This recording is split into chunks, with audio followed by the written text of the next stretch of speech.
Okay, so in this example, we are going to look at Walmart weekly sales. So let's load the libraries first, and let's load the data set, and let's have a look to this data set. So we do have the dates, and we do have the stores, and we have the department, and we have the weekly sales. This is what we are looking for right now. After that, we're going to discuss something else. Also, we have our external variable, which is the weekly. Is it weekly or is it holiday? Sorry, is it holiday or no? Then we added the weekly number. It's already added, which is the indices, because we are going to represent the weeks. Remember, because we are studying, if you look at the days, we have 5, 12, not 19. So these are weeks, right? And so we're studying the weeks, the weekly data set. Also, there's something interesting with which is this one, the external variable. Is it a holiday or no? This week, is that holiday or no? Because if you remember, we said we can look at the external variables. We can add them as a predictors, and they take dummy variables 0 and 1, or true or false. Anyway, now I'm not going to speak about this holiday. Just what I'm going to do, what I'm going to only use the model ARIMA to forecast the weekly sales, future weekly sales. You can do the same with our what's so called the ridership. So this is going to be one of your homework to be done. So I'm going to build a model using ARIMA, using automated ARIMA, or using auto search or a full search. So we will be doing this together. So let's first change this data set to time series. So change the data set to Sybil, right? So I'm going to call it Walmart time series. I'm going to bring the Walmart data. I'm going to add a pipeline. I'm going to mutate the week to be the year week. Should be year week, yes. What's the name of the date? So the date has to be converted to be year week. After that, I am going to remove, because we have some NAs, I guess. So I'm going to make sure that I filter out the NAs. So filter out, exclamation mark. If it's NA, if it's weekly sales, NA, weekly sales, NA. If it's a true, if it's NA, okay. Exclamation mark, the negation of this, okay. Negation. Filter it out, take it out, okay. And last thing is as simple as we always used to do. What is our index? Our index is going to be the new variable that we added, which is the week. So it's going to be index the week. So run this. So we have the index the week, and we are going to model the weekly sales, and we're going to ignore all of these other variables, okay, so far now. So let's look at the time series. Plot the time series of the weekly sales, to be specific. Okay, just we take this and we do auto plot. You can add the details, auto plot of the weekly sales. By the way, I have to specify the weekly sales because I have many variables, many other variables. So I have to add what I am plotting. So I'm plotting the weekly sales because we have other variables, right? Also, let's add the labs just to make sure that we have week for the x-axis, okay? X labs, Y, oh, not S. Okay, so this is the time series. It's obvious that we have a weekly sales, and these are from 2009 to 2011. We have a baseline that ranges between, let's say, 15,000 roughly to about 30,000, 35. This is a baseline kind of. And the pattern is we don't have seems that we have no trend. It doesn't seem to have a trend. We don't have a long-term trend. So there's no long-term upward or downward across the entire period. We have fluctuation, which is understood. Also, we have some spikes here. We have spikes. They just repeat every year if you look at them. Also, spikes. This is understood because at the end, this weekly sales, right? We're talking about weekly sales at the end of 2009. We have something happening in December here. Spike. The same thing happens here. So we're talking about probably Christmas or something, holiday times, right? If you look at the yearly performance of the sales every year, because this is a weekly sales, right? We see that we have a seasonal pattern that repeats every year. So look at the behavior every year. It starts from here, it ends up to here until here. Look at starts again 2010. Then almost the same patterns has been repeated. So we have a seasonal, like maybe we have an autocorrelation now.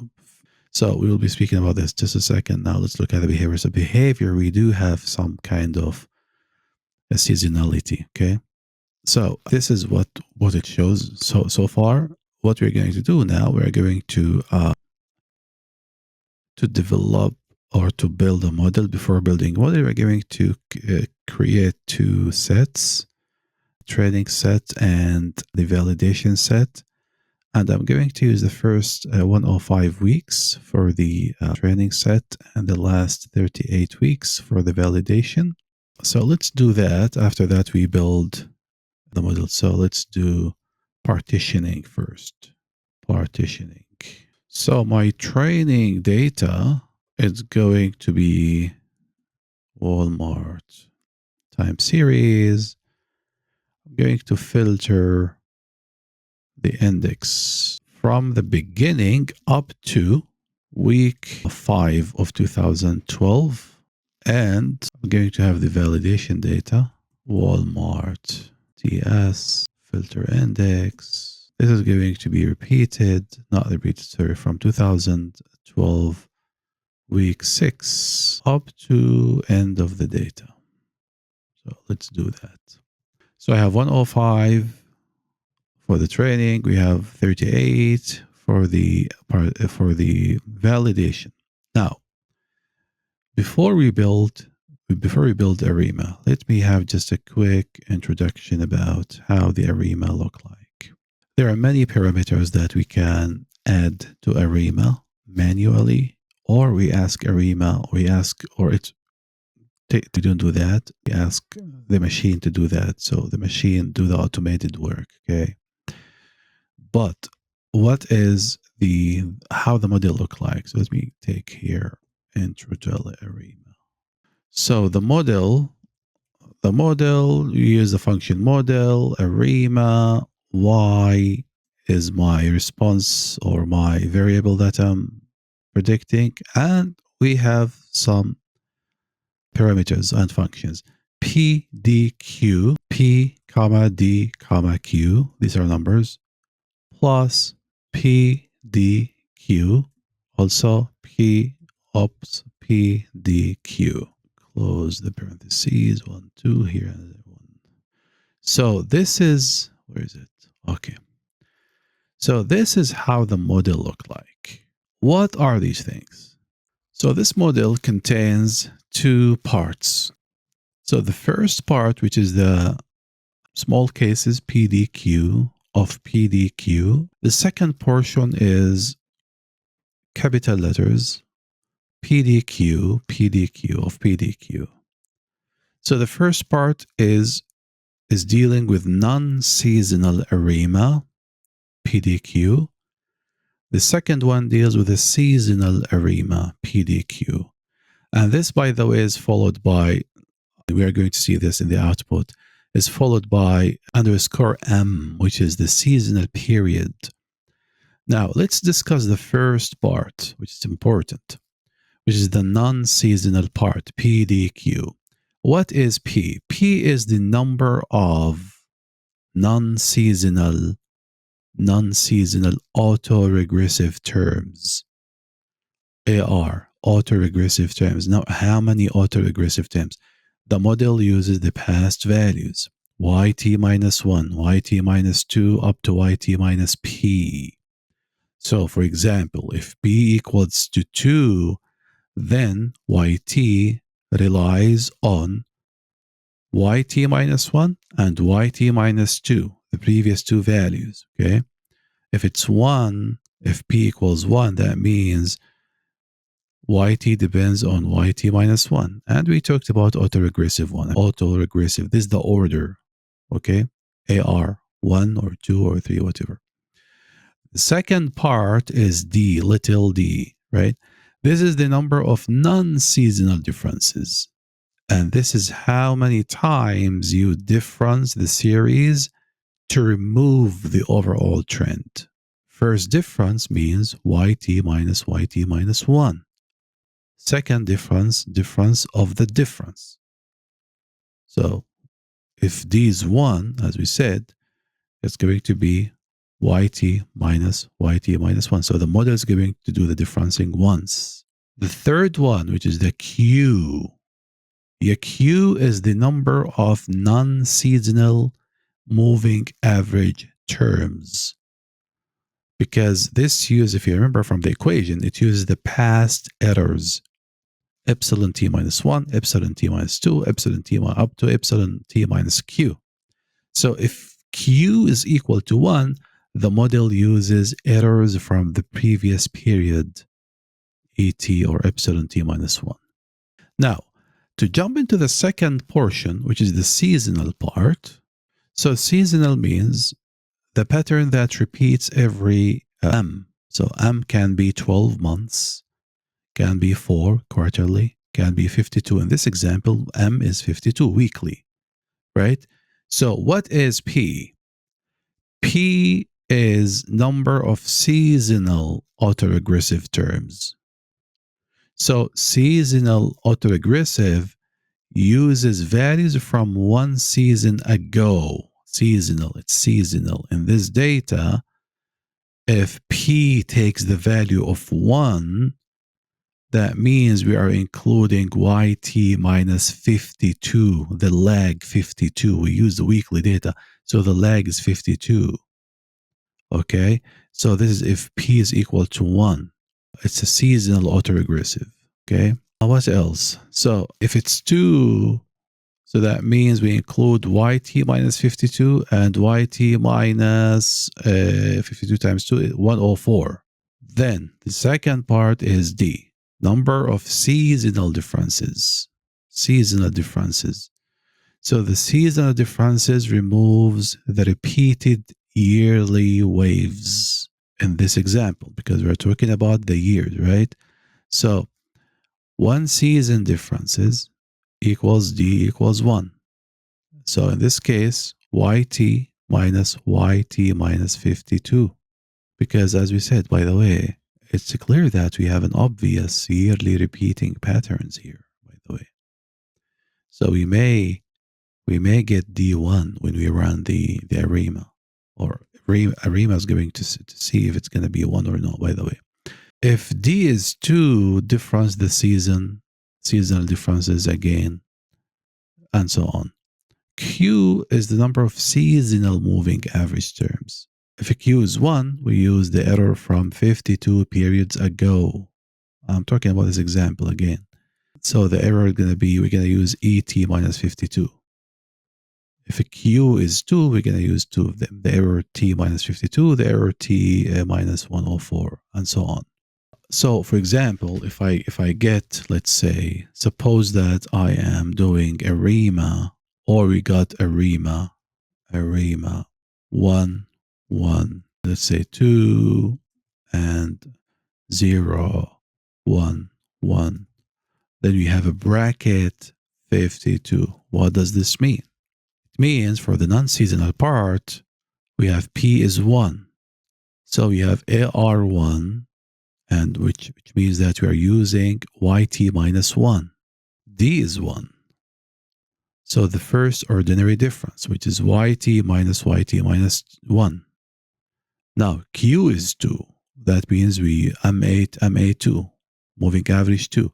That means the equation or the model is going to use ET minus 1, ET minus 2. We can write the equation down. It's going to be very easy. The seasonal part, 0. That means no seasonal autoregressive. Nothing. However, we have a seasonal difference.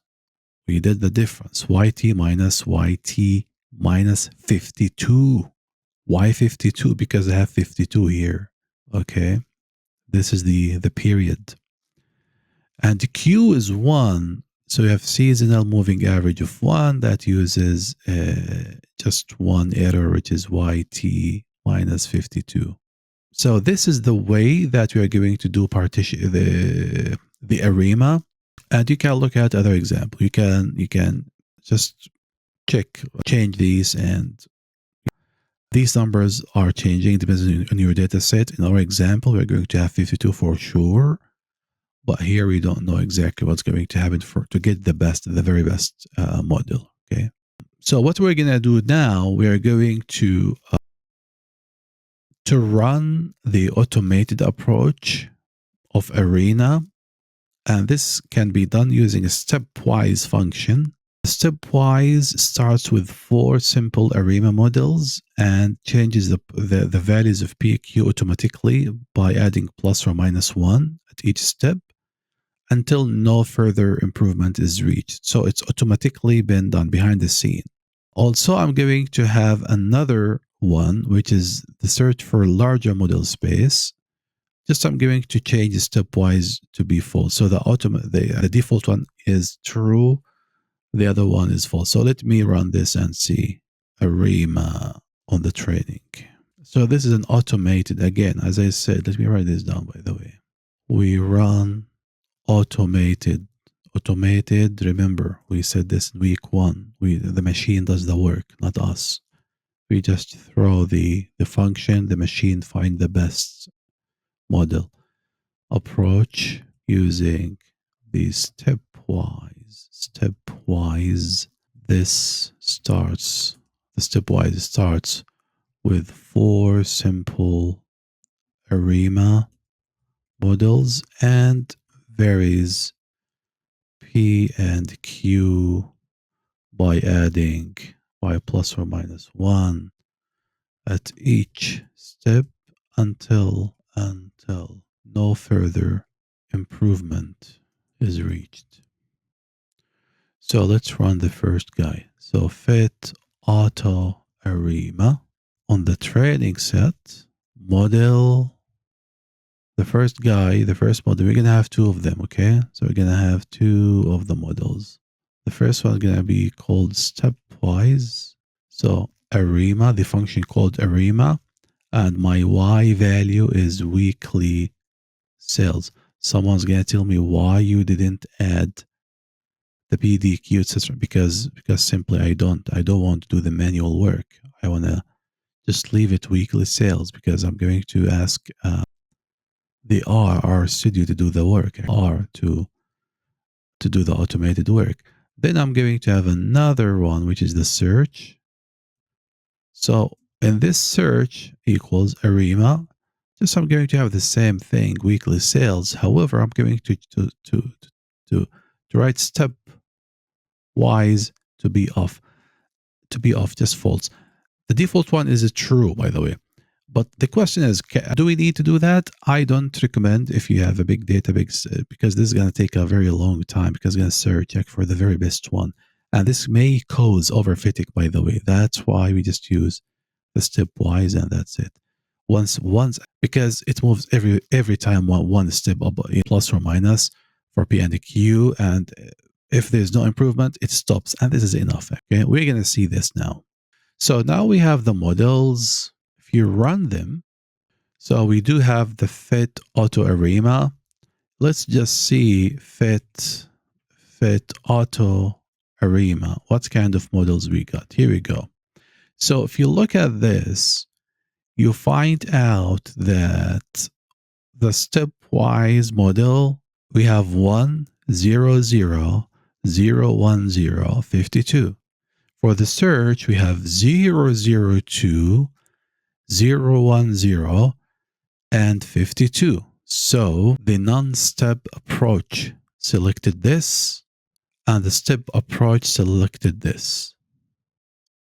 So what does this mean? It means we have a single seasonal differencing at 52, lag 52, single seasoning differencing, lag 52, which is, we call it seasonal difference, right? And it removes any patterns that repeats every 52 weeks, right? And this one followed by autoregressive one. Seasonal differencing followed by autoregressive one. This is simple. This is stepwise.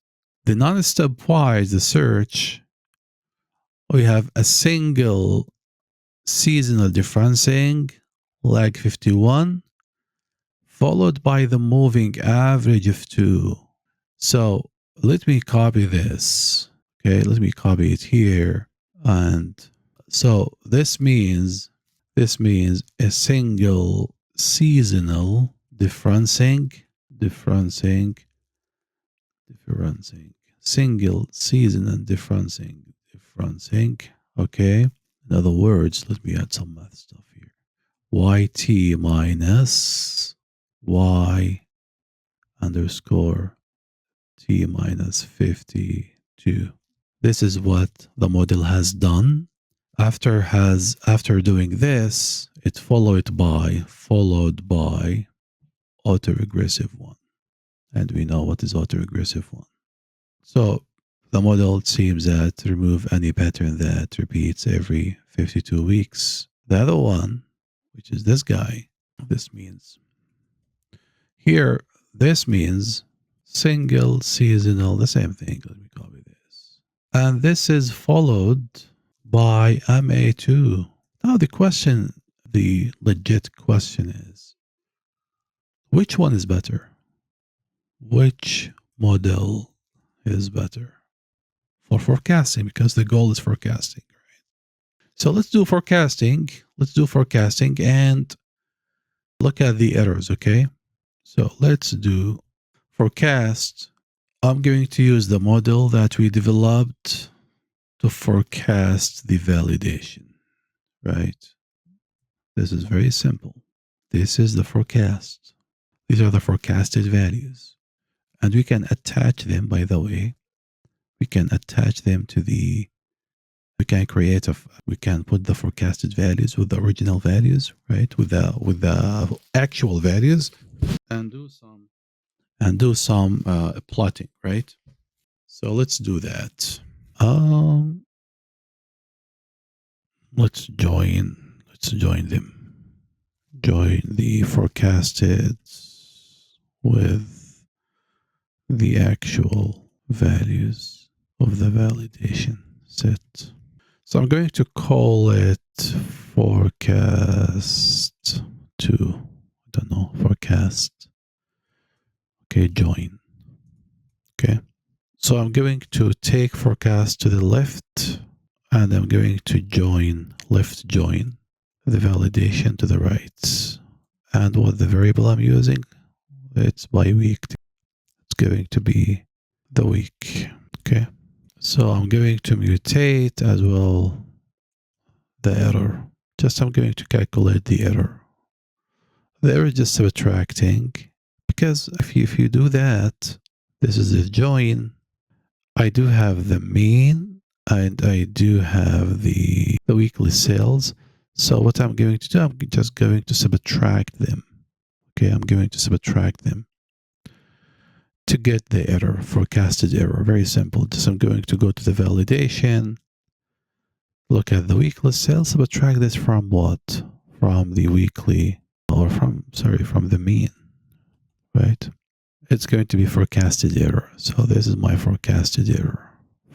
These are the errors. Some of them are over predicting, some of them are under predicting. So now let's plot everything. Let's plot the time series, also plot the fitted value on the training, also plot the forecasted values. Okay, forecasted. So all of them in one chart, and we did this multiple times. I'm going to go to my time series first to draw it, as we did in the top. Auto plot of the weekly. By the way, I have to specify, as I said, the weekly sales, right? Let me use a different color. Specify the color just in case. Black. Also, we're going to add, this is all data sets. This is something we did already. What's up here? Why is that? Where is the comma that I am adding? I'm adding an extra parentheses. So this is what we have right now. So let's add plus. You can use auto layer or you can use geomline. I like geomline.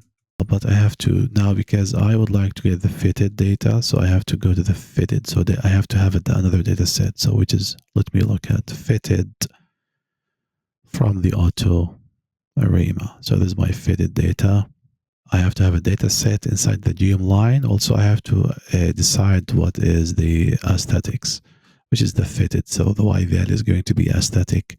X value is going to be the same as the week. So I don't want to push it. So it's going to be there already. So data is going to be the fitted of the fit auto ARIMA. This is my data. And aesthetic, I'm going to do the fitted for the Y, right? This is for the Y. Because I do have two models, we have stepwise and the search, I have to decide that, hey, we have to match the color with the, I have to divide this into two parts, like one for the first model, the second one for the second model. Also, I'm going to add another geomline. So the second geomline, or the first one, was for the fitted value. I have to do then the other one for the forecasted value, right? So the data is the forecasted value. The data is the forecasted values. This is the table, right? And I'm looking for the mean. So the mean is going to be my forecasted value. This is going to be my aesthetic, right? So it's going to be comma aesthetic y equals the mean. The same thing with the color based on the model, right? Let's look at what's happening and see. Geomline.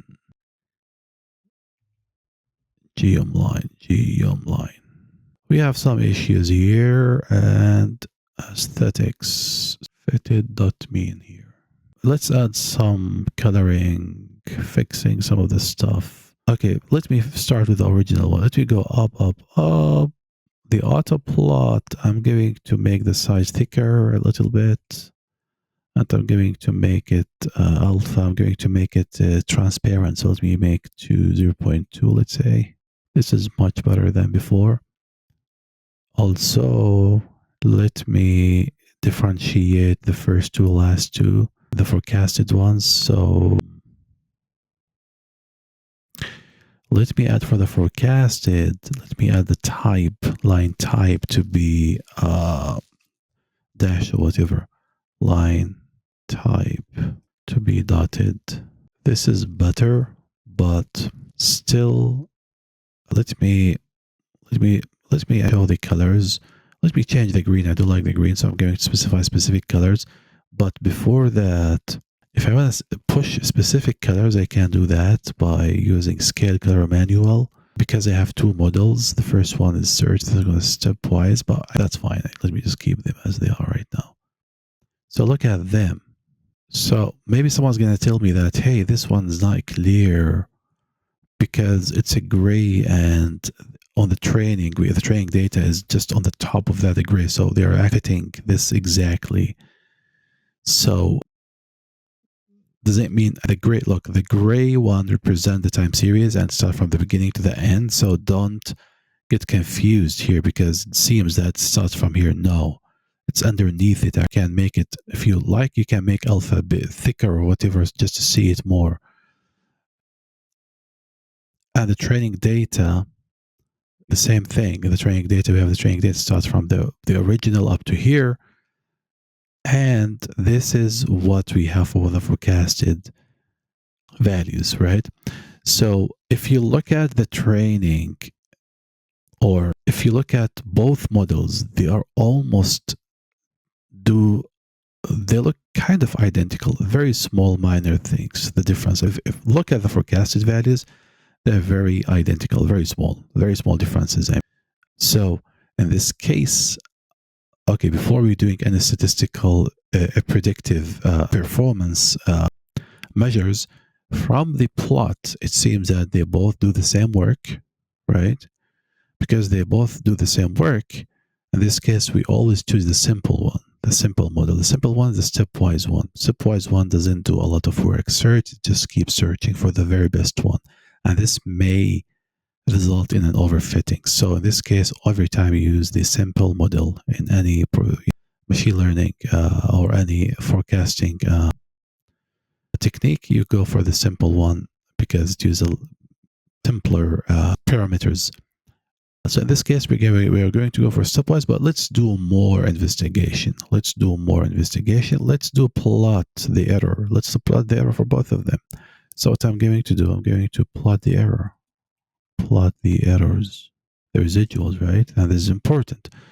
So there's a forecast. I'm going to look at the join because the one that we created, right? Auto plot, forecast error, and let's add the geom line, or let me add auto layer this time. Auto layer of the residual of the what's so called the validation set. So I'm going to add the residual. So I'm going to go to the reset fit auto. So look at this. So this gives me the residuals on the value on the training set, on the training. So plot the errors for both training and validation. Okay.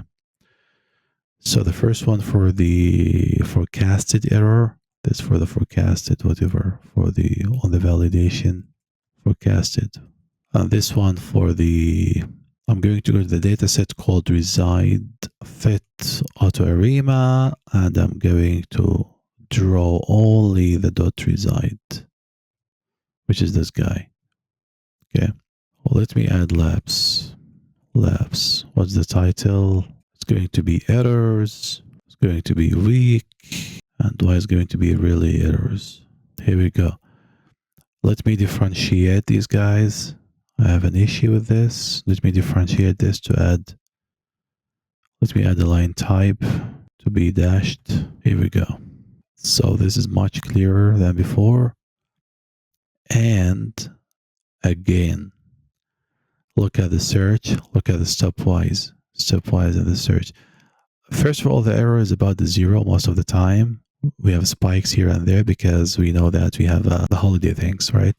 We have the holiday spikes. And the same thing appears in the forecasted values. You have spikes, but the major thing is fluctuating above the zero.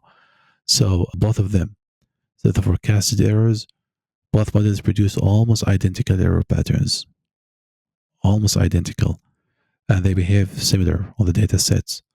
And the errors are close to zero for much time of the series. And it's clear that it's large around the major holidays. Yeah, so these comments that we have to write down, what I just said, you have to write all these down to read this error. And the error, we plotted the error just to know what models leaves more or gives more error than the other one. But it seems that they're almost identical that wise. Again, this confirms the idea that, hey, we have to go to the simpler model, which is the stepwise. And to confirm this statistically, we're going to calculate the predictive error. So let's do predictive measures, okay, or predictive errors. So let me look at the glance of the fit auto ARIMA. So these are AIC, AS, BIC. If you look at them, this tells you which model to choose to go further, to study, to do the forecasting. It's clear that they are very close to each other. Okay, this one tells you that, hey, let's go for the search because it's slightly lower than some of the pieces, but in other pieces, no, this one is lower. But there again, as we said, stepwise search, we go for the simpler one, stepwise. So we use this as a measure of, hey, which model we have to go for. After that, let me look at the accuracy of these accuracy on the training.